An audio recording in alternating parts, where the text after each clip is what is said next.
હમણાં જ છેલ્લા એકાદ મહિનાથી પ્રદેશ ભારતીય જનતા પાર્ટીની ટીમ જાહેર થઈ. એમાં મારા એ જે કામગીરી 9-10 મહિના મેં જિલ્લા ભાજપ તરીકે કરી એના ભાગરૂપે ભારતીય જનતા પાર્ટીએ મને પ્રદેશનો ઉપાધ્યક્ષ બનાવ્યો. ભારતીય જનતા પાર્ટીની અંદર મહત્ત્વના જવાબદારી બે હોઈ શકે, તો આજે નવા પ્રમુખ વડોદરા જિલ્લાને મળવાના છે, ત્યારે અમારી જિલ્લાના ધારાસભ્યો સાંસદો સાથે બેઠક સંકલન કરી અને આવનારા દિવસોમાં કોઈ પણ પાર્ટીના કાર્યકર્તાને એક પ્રમુખ તરીકે જવાબદારી આપશે.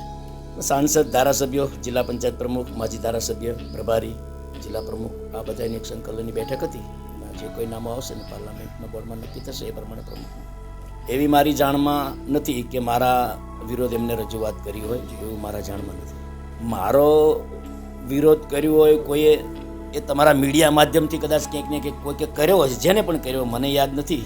કાર્યકર્તા ભારતીય જનતા પાર્ટીનો વિરોધ ના કરી શકે, પરંતુ કોઈને કોઈ વિષય ના ગમતો હોય તો કદાચ કોઈ ક્યાંય સહકારી ક્ષેત્રમાં કે કોઈ પણ બાબતોમાં ક્યાંક ને ક્યાંક તમારા માધ્યમથી કર્યો હોય તો એનું પરિણામ એ ભોગવશે.